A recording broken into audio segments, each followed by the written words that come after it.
Hey there, cats and kitties. I am the Blues Man, Johnny Blues, and with this video, I'll be discussing my thoughts on episode 11 of the anime series Arslan Senki, or the Heroic Legend of Arslan. And as we start this episode, everyone's favorite religious zealot, Boden, is back in action. I can't stand this guy. It's been so long that the Lusitanians have taken control of Ecbatana, and yet this hasn't satisfied this guy at all. You know, he's getting up in the face of the Lusitanian king, Innocentus, and he's like, look, I got a bunch of these infidels outside. Give me the allowance to kill them. Give me the allowance to slaughter them in the name of our God, in the name of our faith. And even Innocentus's brothers come in and he's like, look, let's not make this matters to be under the, guise of the lords above and all this stuff. Let's not bring it to their attention. You know, it's earthly matters, in other words. And Boden is so just mind blown that he's like, no, that's exactly what this is. We're doing the bidding and the work for our Lord Yaldabaoth above.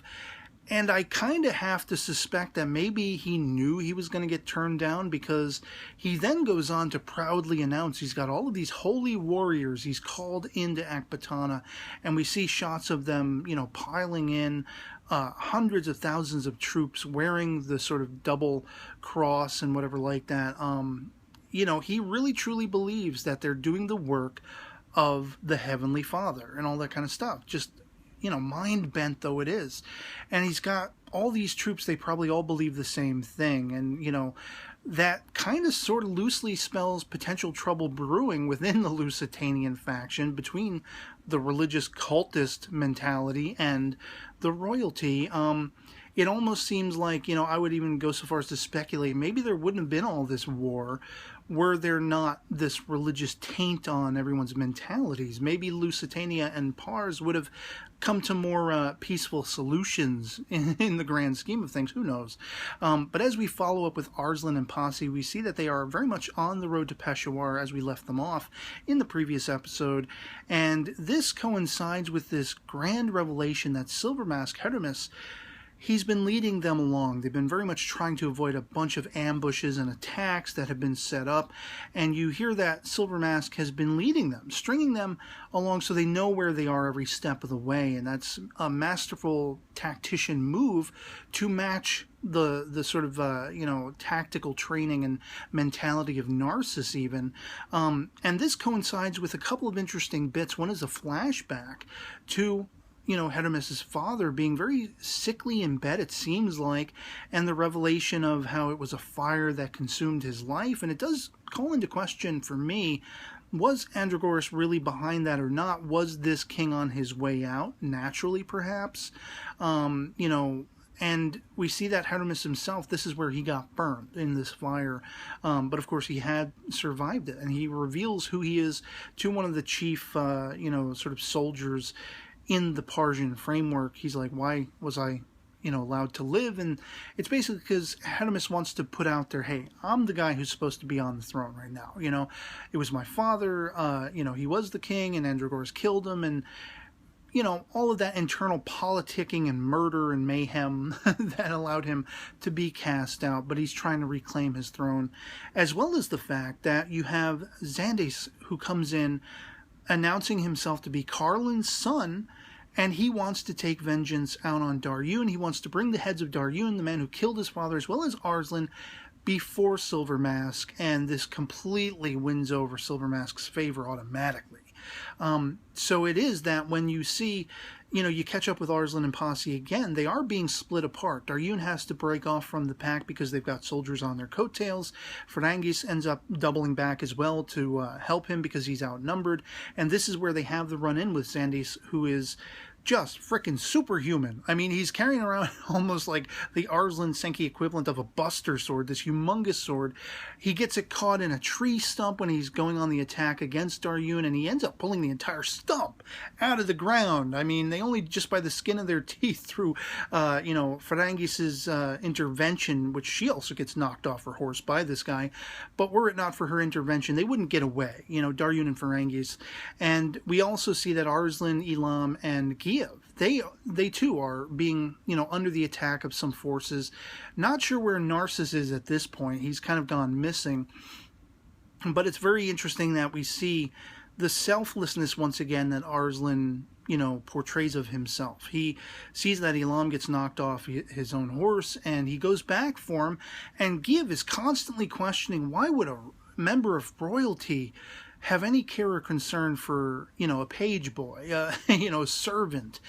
But Arslan is no normal sort of royalty, you know, even though he has been sort of cushioned for most of his life. There is one hell of a stellar revelation about his past in this episode that may pertain to what his true lineage is. Of course, if you caught my previous episode discussion video, that came highly into question between Narcissus and Daryun, as well as, you know, myself, the viewer. I'm wondering what his lineage exactly is. But we see that Give is so impressed by Arslan's selflessness, he actually gives up his bags of gold to try to persuade the soldiers away, and then they end up in this sort of dead end, this cliff face overlooking a river, and they fake him out, you know, making them think they jumped down into the river to try to get downstream or whatever it is, and of course that's not what they did, but everything is left with Arslan saying, you know, all right, back on the road to Peshawar. That's where we leave off. But not before this just stunning, as I say, revelation. Give asks of Arslan, you know, did at one point in your youth you ever spend time outside of the kingdom? And Arslan immediately is like, you know, how did you figure that out? How'd you piece that together? Yes, very much so. I, as a child, was being taken care of by a nursemaid and her husband, who then later died in an accident, and then I had to go back to the kingdom. WTF? You know, how is this only just coming up now? Arslan had a, you know, air quotes, nursemaid and husband who were taking care of him, raising him. He was playing with other children. He was very worldly in the sense that he was experiencing a life away from royalty, the freedoms and freedom from responsibility that the royal sort of aesthetic has clamped down on him. And so he has a sort of free-thinking mentality where it's like, I don't have to, you know, be so self-important. I can actually go and save Elam if he's hurt, or I can commend Give and promise to give him, you know, reimbursement for the gold he gave up. And he's stunning these people around him who are like, you know, all they've known of royalty is bad. You know, royalty being very much self-important and not giving any care or concern for their subjects or their slaves and all this stuff. And to have that revelation suddenly come to the fore, who the hell is Arslan's parents? Was, you know, Tahimine his mother? Is she his real mother? Andragoras, I am pretty much willing to sell the farm that he is not the biological father of Arslan, but now it's calling into question, what about Tahimine? Is she really his mother? He had a nursemaid and her husband taking care of him, and then conveniently, though it may be, we haven't seen the flashback to this, it's all stuff that happened off screen, they died in an accident, air quotes, and Arslan was, air quotes, returned to the kingdom. So it's like, what the hell? You know, it does seem to fall in line with the idea that Andragoras wanted to promote his own legitimacy and later generations of his name or what have you, and by lack of any other chance of having a child or whatever, he had to relegate Arslan to that cause. And he was resentful of Arslan, and he doesn't care or show concern for Arslan. He has to just deal with it that way. And so that seems to be maybe why there's a rocky relationship between Andragoras and Arslan. But what about Tahimine? Tahimine has been very much sort of casting him aside as well. You know, I mean, he, in the first episode, he's going and boasting to his mother, what he believes to be his mother, about the progress he's made, and she's just like, sure, and walks away. And so it's like, are either of these people his biological parents? I'm starting to think neither of them are. But then who could they be? You know, there's a lot of play along the lines of, is Arslan the son of Osros, or however you pronounce his name, you know, Andragoras' brother, and thus being a brother to Hermes. And that could really draw just a lot of intriguing ties into the story. Like, would Hermes be so gung-ho to kill Arslan if he found out, oh, it's my younger brother, and now there is no threat to the throne? because I'm the natural heir to the throne, being the eldest of the two brothers. And I don't believe Arslan would be so vengeful as Andragoras has been. You know, he's shown time and time again. I don't think, unless Silver Mask killed somebody near and dear to Arslan, I don't think Arslan would ever turn a vengeful eye towards Silver Mask, even with all Silver Mask has done. So it's highly compelling and intriguing. WTF is going on? You know, it seems to all be bent on this hierarchy and this claiming of the throne and all of these minced familial ties where you're not sure who is related to whom, who are Arslan's true blood parents.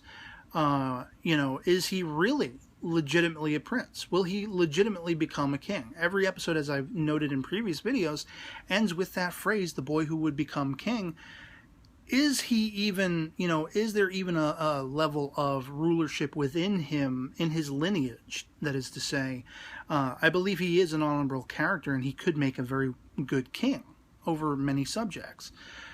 But is there even a bloodline tie for him to fit that position at this point? Could he have just been the child of, you know, not slaves, but free persons outside of any royal framework? I don't know. You know, that's what's most compelling about this series. The one minor gripe I have, and it's been something that they've been doing for episodes and episodes, and I'm only now just sort of bringing it up, but it, like, so many of the scenes are done at night, and they are so darkly lit, it's sometimes hard to tell what in the hell's going on. And I just kind of wish they'd brighten them up a little bit. Like, they could still have it be nighttime, but they don't have to have every scene be so dark you can't see whatever's going on. That's my only minor gripe in the series thus far. Everything else has been uber compelling and has me on the edge of my seat and wondering, again, WTF is going on. And I can't wait to find out what is revealed to us next. I'd love to hear from you guys in the comments below what you thought of all of these, you know, sort of hinted at potential revelations to come. And do you think there's going to be turmoil within the Lusitanian faction, their kingdom, between the religious sect and, you know, the royalty? Do you think there's going to be a peaceful solution to come down the line between maybe Lusitania and Pars? What do you think of the legitimacy of Arslan's potentially becoming king, and how that relates to his familial ties? Who are his parents? And are we going to find out that Hermes and Arslan are actually brothers? So otherwise, I hope this video finds you well, and I'll catch you all later. Peace.